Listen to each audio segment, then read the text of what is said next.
I could arrange this series in such a way that you have to build up to mindfulness. I could talk about how bad for you stress is, or I could talk about neuroscience. But I'll get to that later. What you probably want to know right off the bat is just what mindfulness is. Where did it come from? And how can you use it to get just a little more calm and relaxation into your life? We'll look at that first, and from there we'll delve into how you can utilize some more technical neuroscience in order to tap into the more profound capabilities of your brain. So, what exactly is mindfulness? Essentially, mindfulness is a form of meditation that has been adopted by CBT. CBT in turn is cognitive behavioral therapy, a psychotherapeutic approach that can be used to treat all manner of psychological conditions like anxiety, phobias, addiction, etc. Mindfulness essentially gives us a tool that we can use to not only calm our thoughts and escape the stresses of the day, but also reflect on the contents of our mind in the interests of self-improvement. Meditation generally has something of a bad reputation. That is to say, a lot of people associate it with religion or esoteric ideas, and they think they can't meditate unless they're, quote, spiritual. This can be off-putting for someone who doesn't hold any religious beliefs or who doesn't like esoteric ideas in general. But in fact, you can practice meditation whether you are religious or an atheist. All meditation really is a directed attempt to control your thoughts and the contents of your mind, and thereby to gain some peace and quiet, or at least to be able to better understand the contents of your own brain. Many types of meditation, such as transcendental meditation, instruct you to think of absolutely nothing, and often this is achieved by focusing on your breathing, a mantra, or a physical object like a candle flame. This can be difficult for beginners though, as they constantly find their mind wandering. The idea behind mindfulness meditation is not to try and empty your thoughts, but instead to simply step back from them and observe them like a detached third party. This way, you aren't letting your thoughts affect you and make you stressed, but you also aren't going to struggle with not being, quote, allowed to think of anything. Meanwhile, using this technique will also allow you to become more aware of your own thoughts, and thereby able to edit any thoughts that are leading you into trouble.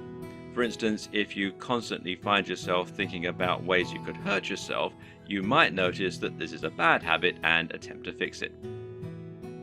This may be the long-term aim of mindfulness when used in CBT.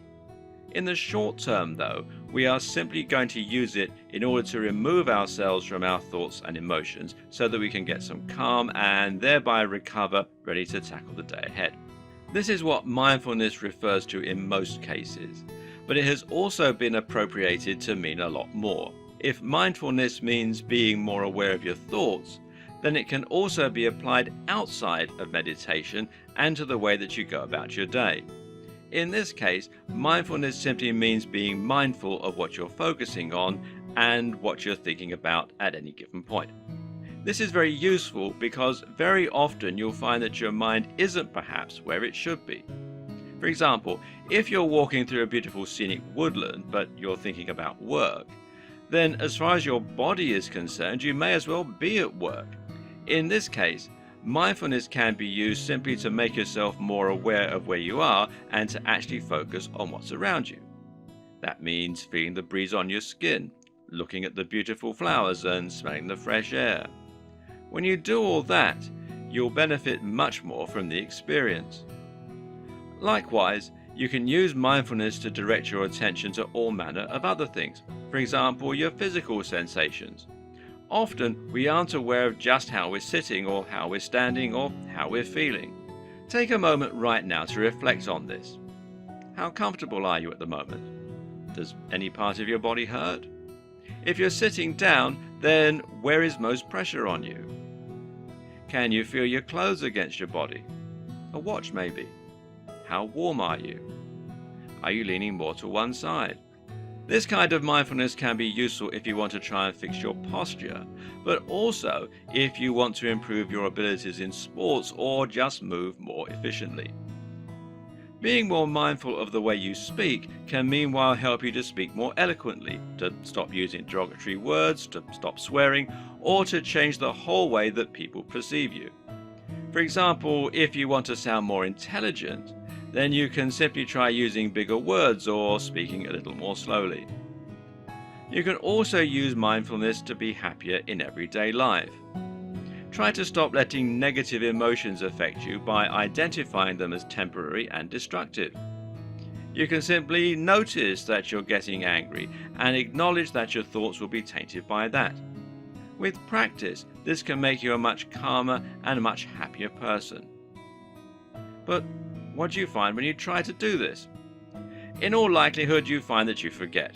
This is just the same way that you forget to pick up bread when your other half asks you to, and it's just the same way that you forget to pick up your keys on the way out of the house. The point is, most of the time we have no control over what we're focused on or what we're paying attention to. And as such, we find ourselves forgetting things, getting into bad habits, or stressing when we should be enjoying ourselves. Practicing mindfulness both as a form of meditation and during the day can help you to improve your ability to control your thoughts and thereby to decide how you want to improve yourself and what you want to focus on.